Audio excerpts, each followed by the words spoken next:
नमस्कार, मैं सर्वभूमि रोहित शर्मा। भारत के प्रधानमंत्री नरेंद्र मोदी ने दावा किया है कि वह नॉन बायोलॉजिकल हैं, अर्थात वह पृथ्वी पर उत्पन्न नहीं हुए हैं, माँ के बच्चे नहीं है वो, और वह धरती फाड़ करके या आसमान से टपक करके धरती पर आए हैं। ये उनका स्पष्ट दावा है एक न्यूज़ चैनल के साथ इंटरव्यू में। इसी बात को काउंटर करने के लिए राहुल गांधी ने पार्लियामेंट में बताया, बयान दिया और कहा कि नरेंद्र मोदी नॉन बायोलॉजिकल हैं, परमात्मा से सीधा उनका संवाद होता है। ठीक है। नमस्कार, मैं सर्वभूमि रोहित शर्मा। भारत के प्रधानमंत्री नरेंद्र मोदी ने कहा है कि वह नॉन बायोलॉजिकल हैं, अर्थात वह पृथ्वी पर उत्पन्न नहीं हुए हैं, माँ के बच्चे नहीं है वो, और वह धरती फाड़ करके या आसमान से टपक करके धरती पर आए हैं। ये उनका स्पष्ट दावा है एक न्यूज़ चैनल के साथ इंटरव्यू में।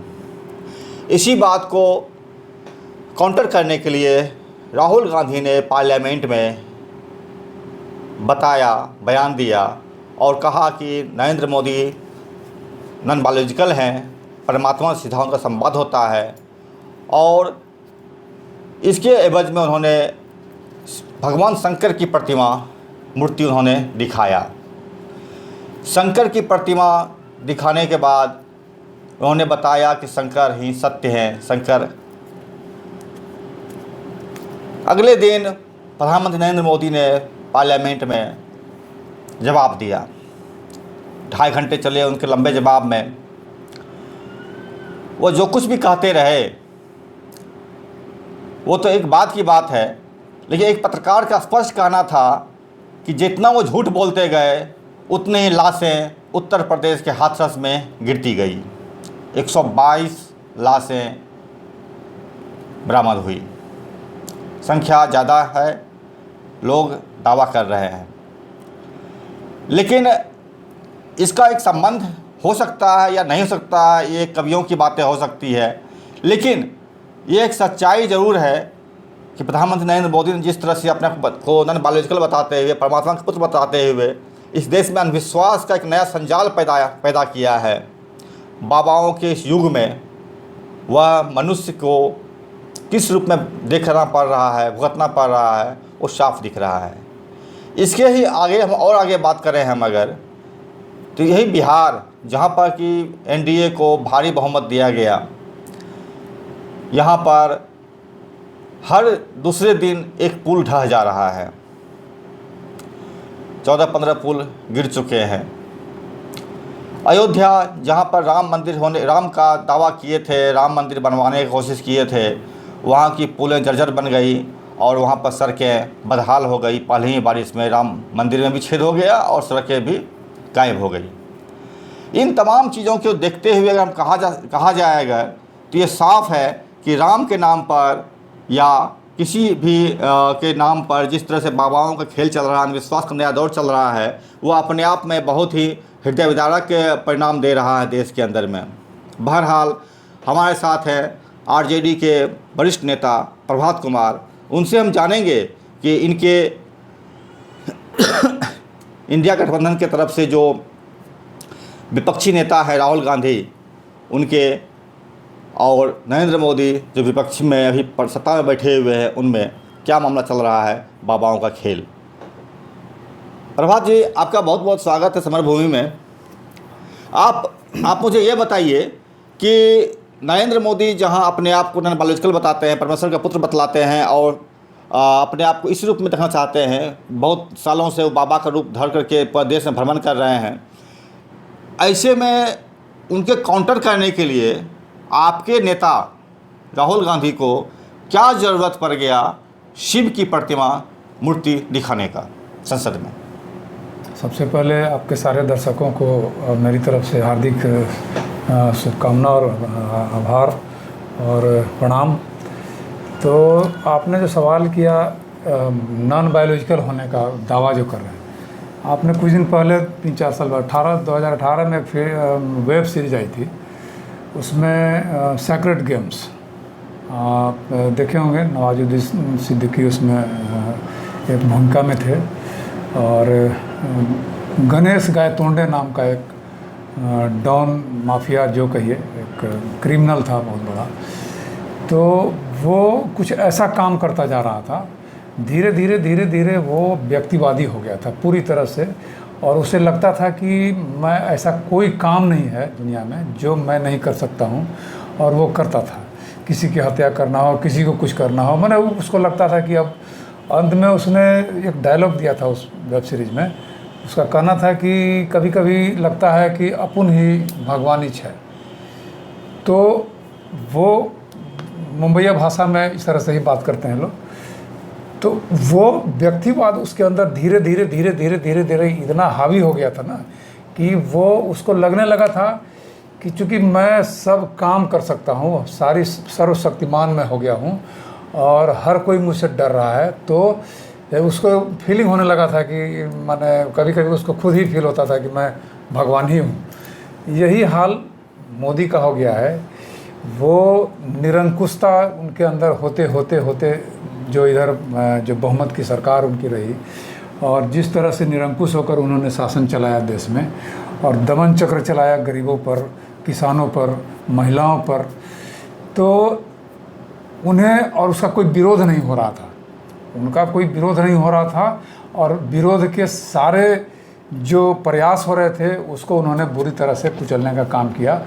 किसी भी तरह से CBI, ईडी वगैरह अपना सारा तंत्र लगा करके, सेना को उतार करके, पारामिलिट्री को करके, तो उन्हें भी ये भ्रम होने लगा कि हम ही भगवान हैं। और इसी में उन्होंने ये बयान दिया कि मुझे लगता है, उन्होंने ये नहीं कहा कि मैं नॉन बायोलॉजिकल हूँ, कहा कि मुझे लगता है कि मैं नॉन बायोलॉजिकल हूँ। तो ऐसा करके पहले तो उन्हें अपनी माँ से सर्टिफिकेट लेना चाहिए नॉन बायोलॉजिकल होने का। माँ मर गई उनकी, उनसे सर्टिफिकेट लेकर के उनके परिवार के और लोग हैं, जो माँ तो गुजर गई, उनके और परिवार के चाचा भाई जो लोग हैं वो बताएंगे इनको कि ये माँ के पेट से जन्म लिए थे, या अचानक से कहीं जैसे सीता जी का जन्म हुआ था हल जोतते समय ज़मीन से निकली, या इसी तरह का कई उदाहरण है हमारे धार्मिक ग्रंथों में अनाप शनाप। तो इस तरह का हो सकता है कि उनको पहले वहाँ से सर्टिफिकेट लेना चाहिए कि हम नॉन बायोलॉजिकल हैं कि बायोलॉजिकल हैं। और ये भ्रम जो उनके अंदर जो आ रहा है, ये उनके निरंकुश होते जा रहे उनके व्यक्तित्व को, अंत में ये वो नियति है उसका, निरंकुशता की यह नियति है कि एक चरम पर पहुंचने पर आदमी को ये फील होने लगता है कि हम सर्वशक्तिमान हैं और हम भगवान हैं और भगवान का रूप हैं, इसलिए हम नॉन बायोलॉजिकल हैं। सत्ता का आप कहना चाह रहे हैं कि सत्ता का नशा इस तरह का चढ़ गया उनके सर पर कि वो मतलब हाँ, आप बिल्कुल।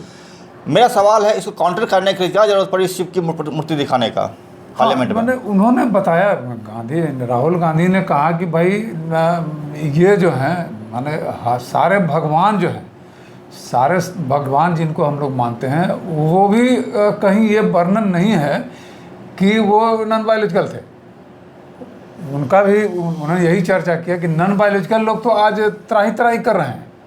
बायोलॉजिकल लोग जो जितने हैं सब कोई नीट का क्वेश्चन आउट हो जाने से, कोई किसान आंदोलन में मारे जा रहे हैं, तो कोई अलग अलग तरह के हिंसा में मारे जा रहे हैं, मुसलमान मॉब लिंचिंग कर दिए जा रहे हैं, तो वो सब बायोलॉजिकल हैं। फिर नॉन बायोलॉजिकल हैं कौन? नॉन बायोलॉजिकल भगवान शिव भी जो है उनकी माता थी, भगवान राम थे, उनकी भी माता थी।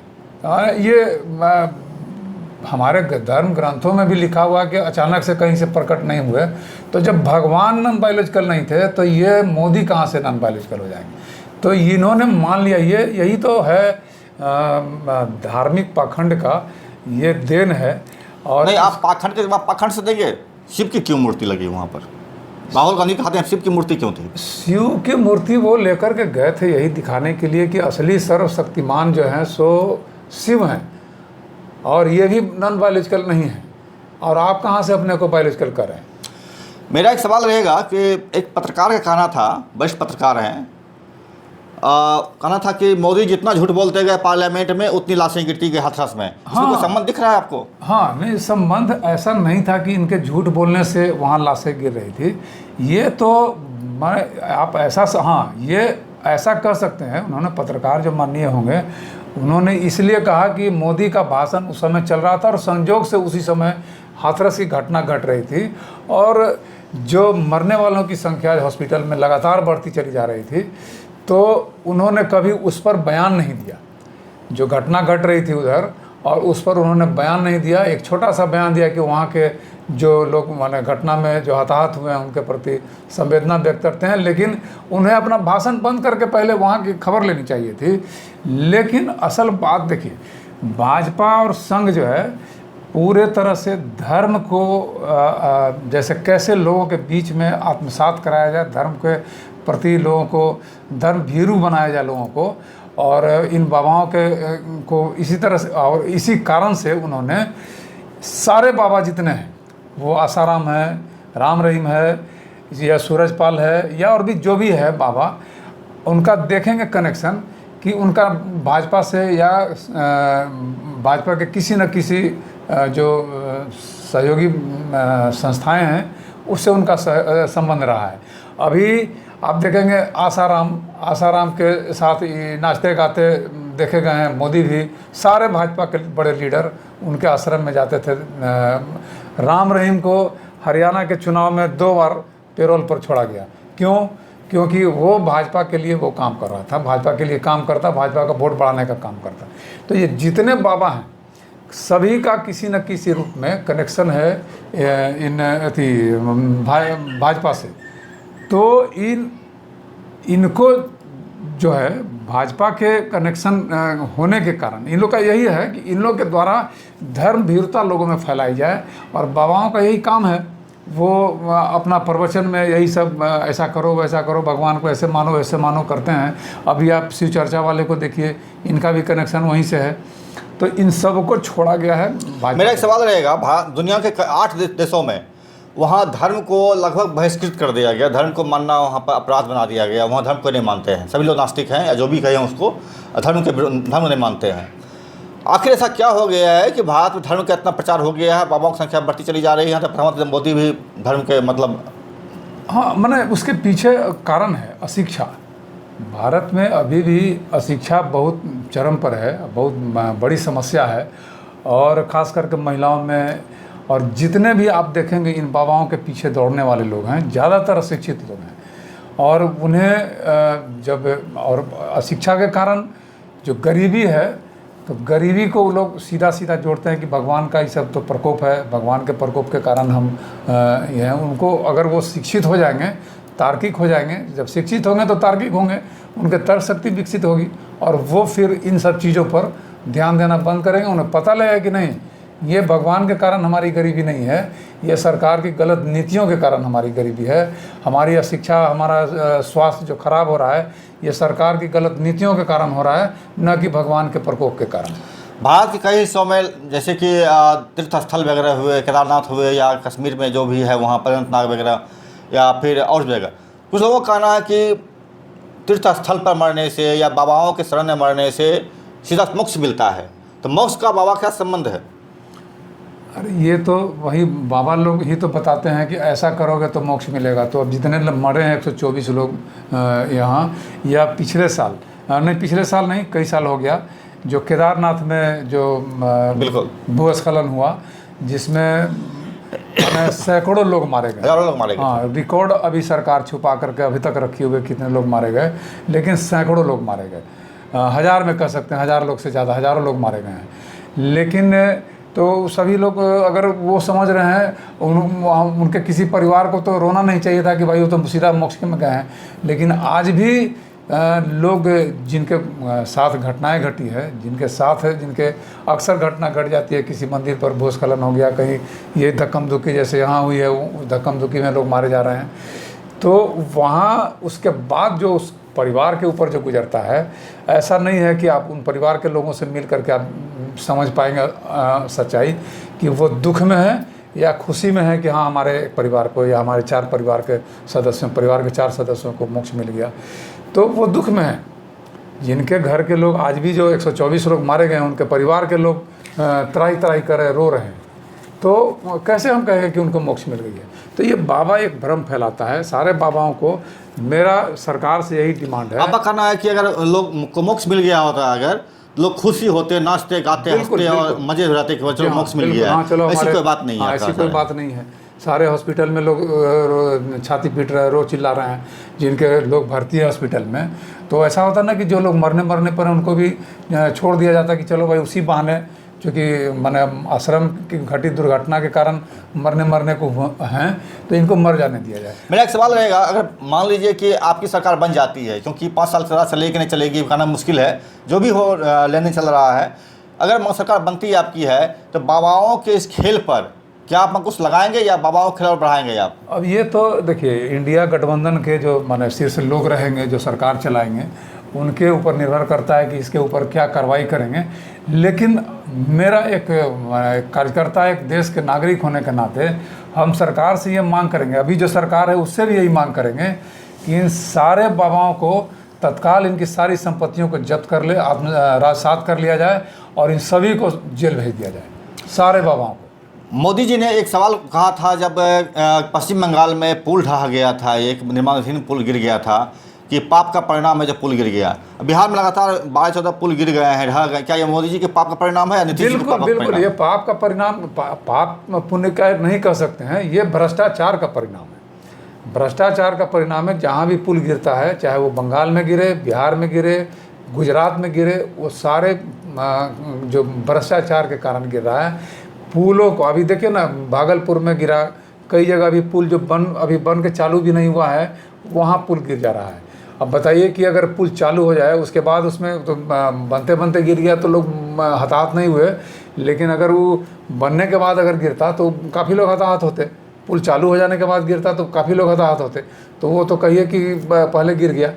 तो ये भ्रष्टाचार की भेंट चढ़ रहे हैं सारे पुल जो गिर रहे हैं। इसमें सरकारों की बड़ी मिलीभगत है, जो सरकार में है वहाँ।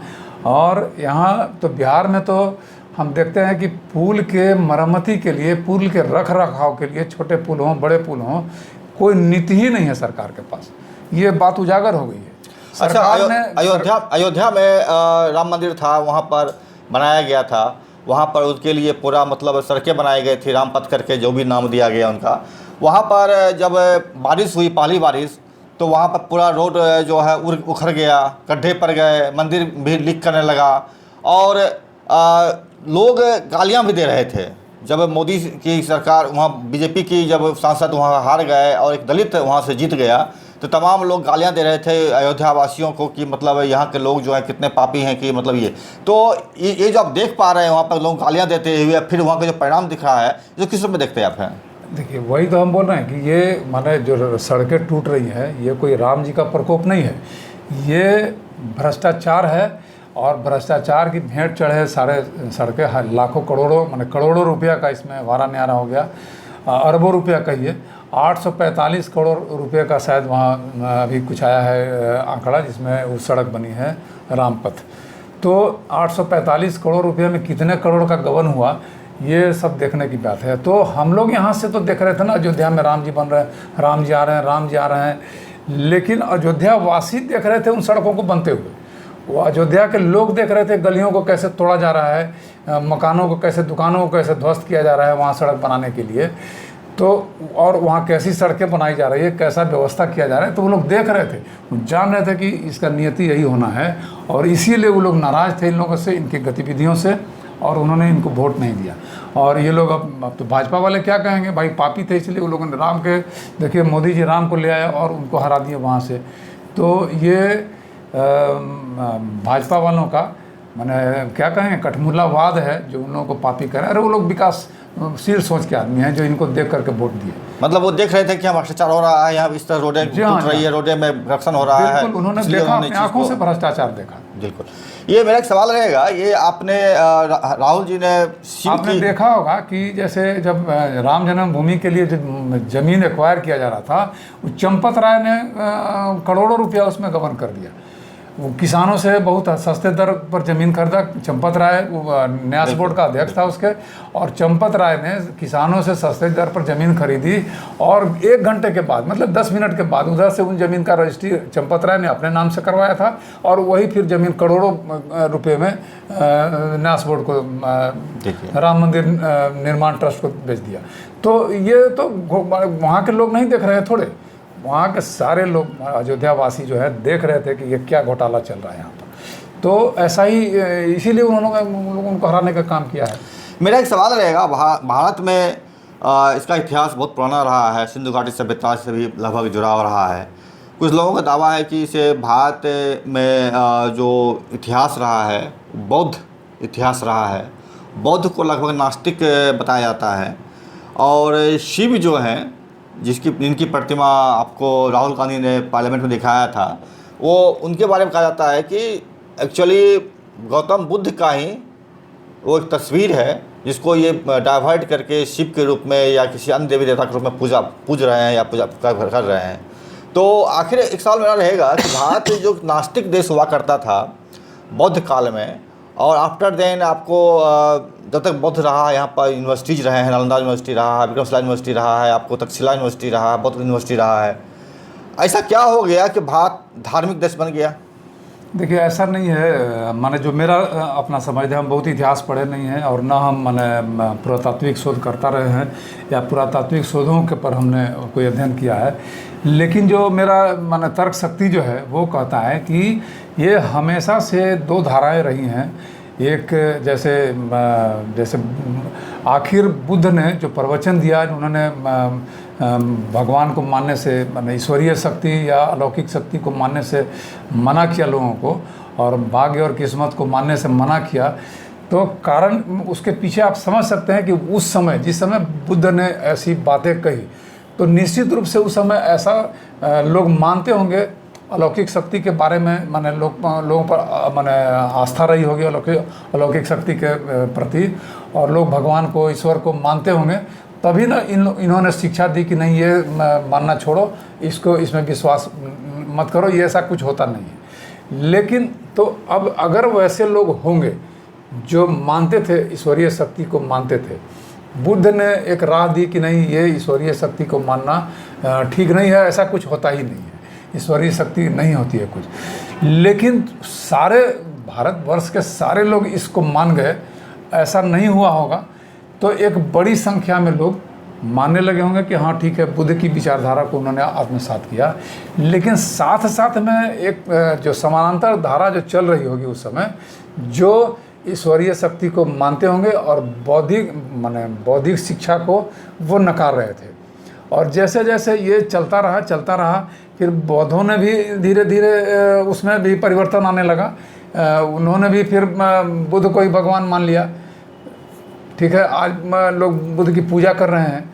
तो ये सब तो होता क्या है ना कि जब धार्मिक देश की बात बोल रहे हैं कि भारत धार्मिक देश कैसे बन गया, तो जहाँ एक शक्ति जो बुद्ध की जो शक्ति थी, बुद्ध का जो विचार, उनकी शिक्षा की जो शक्ति थी, जैसे जैसे समय बीता गया वो धूमिल पड़ती गई।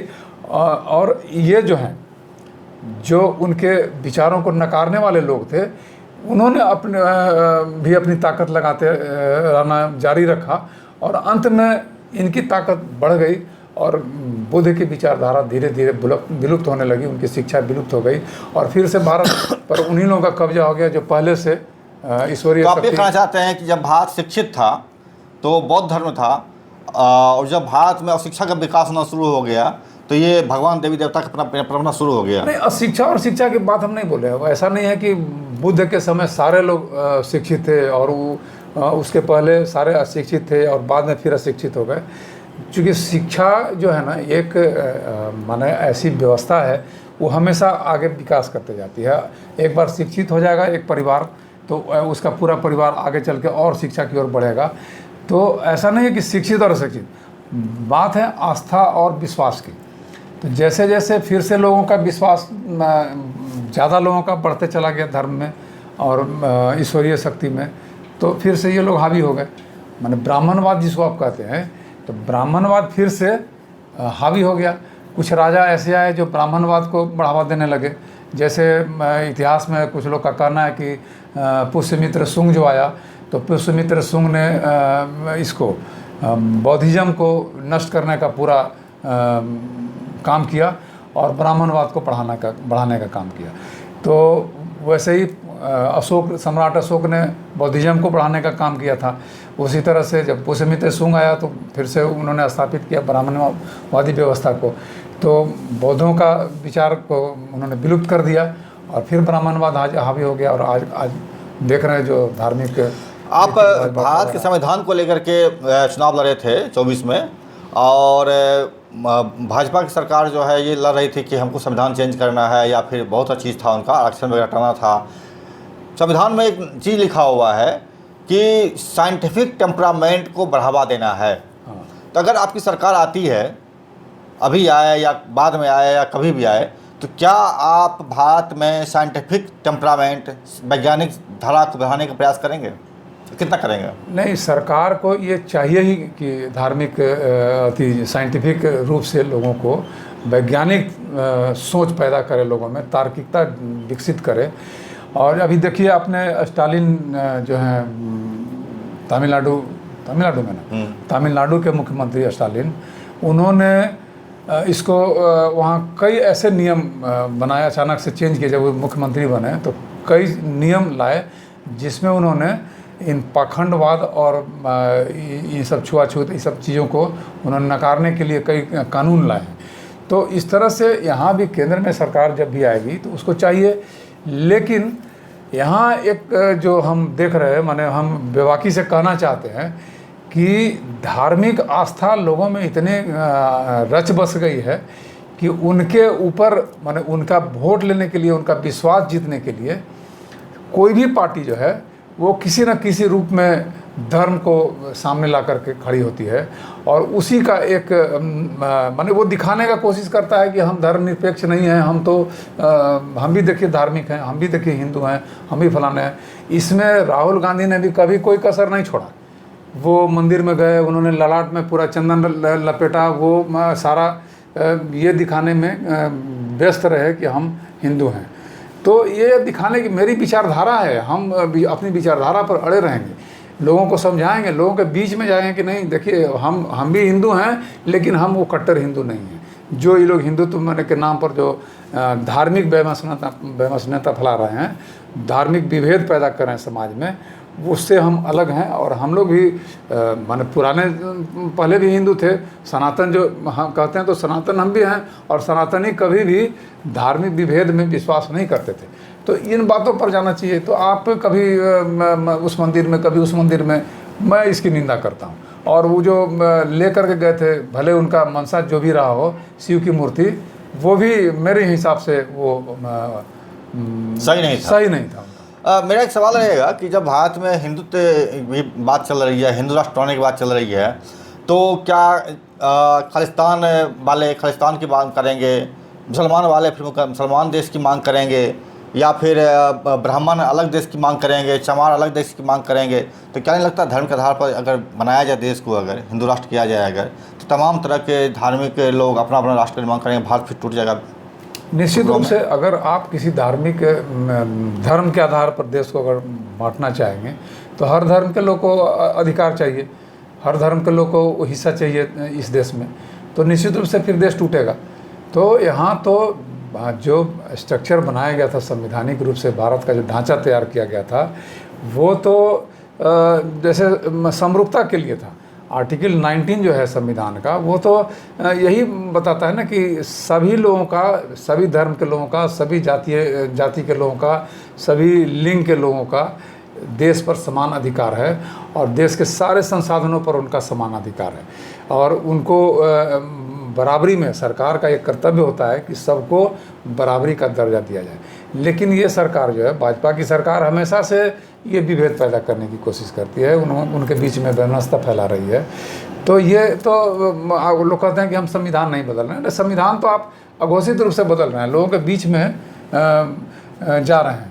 और मॉब लिंचिंग, हाँ, मुसलमानों की मॉब लिंचिंग हो रही है, उसको फिर माला पहना करके आप ही के नेता माला पहना करके उसको स्वागत कर रहे हैं। आदिवासियों पर पेशाब भी कर रहे हैं। आदिवासियों मेरा एक सवाल रहेगा, आपकी पार्टी के नेता कई सारे नेता रहे हैं, खास करके शिक्षा मंत्री भी जो थे वो राम के खिलाफ है, कई बार उन्होंने सवाल उठाया कि राम कोई भगवान नहीं है, ये जो है एक मतलब अप्राकृतिक चीज़ है, एक कहानियाँ हैं।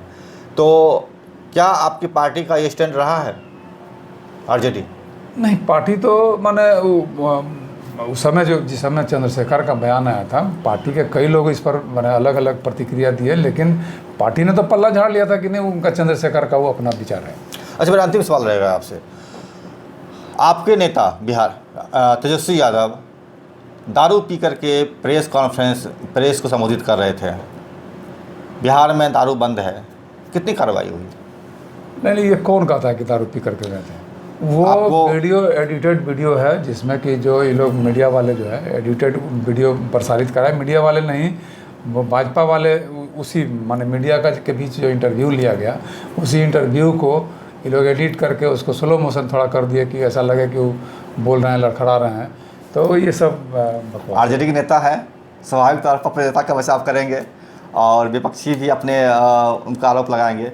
इनका हक है, इनका अधिकार है। मेरा एक सवाल रहेगा, अंतिम सवाल आपसे रहेगा कि बिहार में जिस तरह से एक आप इस पर बचाव करने की जो बात बोल रहे हैं, आप ये बताइए कि ऐसा हरकत जैसे कि इंटरव्यू माने मीडिया के सामने चले जाना, हरकत कोई इतना बड़ा नेता दारू पी करके चला जाए, ये कोई कर सकता है? ये वही आदमी कर सकता है जो दिन भर पिए हुए रहे शराब, और उसको अचानक से जो माने शराब का बिल्कुल ही माने आदि कहिए या डूबा हुआ आदमी है कहिए शराब में, उस आदमी को जैसे अब कभी उसको तैयारी करना होगा मीडिया के सामने जाने के लिए, तो शराब पी करके 2 घंटे से भाई शराब नहीं पिए रहेंगे, मीडिया के सामने जाना है, तो मीडिया के सामने तो मीडिया तो उनको अचानक से कभी घेर लेती है, कभी विधानसभा में, कभी उनके आवास पर, कभी कार्यालय में, लेकिन कभी भी ऐसा आपने नहीं देखा होगा कि उन्होंने कुछ ऐसा बयान दिया हो जिससे लग रहा है कि वो नशे में है। तो अगर कोई आदमी इस तरह का रहेगा, उनको भी अपनी छवि की चिंता है, तो क्या आपको लगता है कि जिस समय अगर वो अगर मान लें कि शराब पीते होंगे और शराब पिए हुए होंगे, तो ऐसे में वो मीडिया के सामने जाएंगे भला? तो ये सब बनावटी बातें हैं। वो कोई भी आदमी अपनी छवि के प्रति सब कुछ सचेतन है, तो नहीं जाएगा आदमी। अगर शराब पिए रहेगा तो कोई आदमी मीडिया के सामने नहीं जाएगा, और वो तो इतने बड़े लीडर हैं। तो ये सब बनावटी बातें, उनको उनके चरित्र का हनन करने का प्रयास किया जाता है। अगर शराब बदबू आता तो लोग तुरंत सवाल पूछ देते हैं उससे, सवाल पूछता, अरे मानो भाई महकता ना। हाँ, ये मेरा अंतिम सवाल रहेगा। अब मैं पूछ लेता हूँ, आपके नेता अरविंद केजरीवाल लगातार फंसते जा रहे हैं, आप क्या देख पा रहे हैं इसमें? देखिए, फंसते नहीं जा रहे हैं। अभी उनकी पत्नी का बयान आया था कि भाजपा हमारी पार्टी को चाहती है ख़त्म कर देना। हाँ, बिल्कुल बिल्कुल। जैसे देखिए, भाजपा जहाँ जैसे अभी तक जो हुआ है, अभी आपने देखा होगा पिछले 10 सालों में कि भाजपा विपक्ष विहीन सरकार चलाना चाहती है।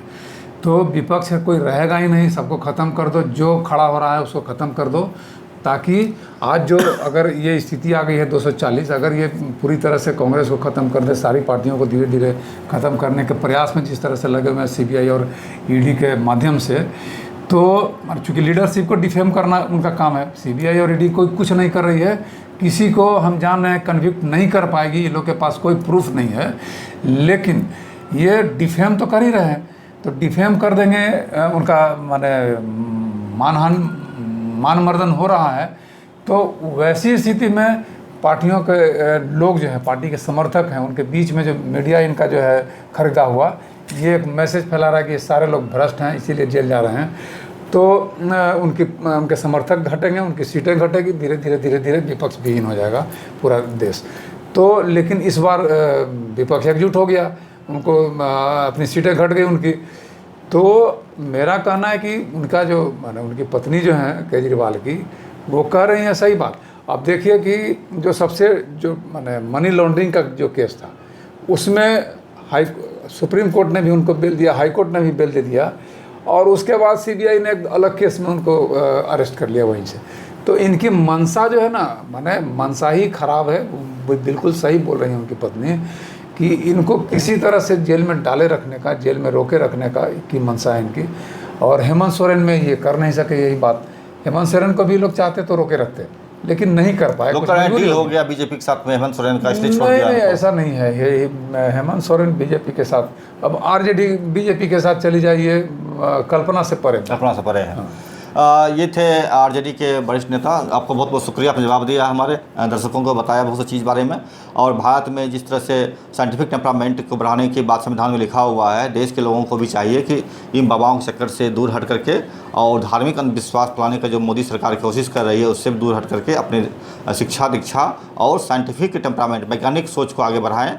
और ये तमाम चीज़ें ही आपको आगे बढ़ने के लिए एक नया दिशा देगी, नया संविधान बनेगा, नया चीज़ दिखेगा आपको देश में। और संविधान में भी जो विकास होने की बात है वो भी तभी हो पाएगा जबकि आप एजुकेशन हासिल करेंगे और आगे बढ़ेंगे। अन्यथा नीट फिट जो देख रहे हैं आप चलता रहेगा। बहरहाल आपका बहुत बहुत शुक्रिया। आप समय देखिए, लाइक कीजिए, सब्सक्राइब कीजिए, शेयर कीजिए और यदि संभव हो तो आप आर्थिक मदद देने का भी प्रयास कीजिए। नमस्कार।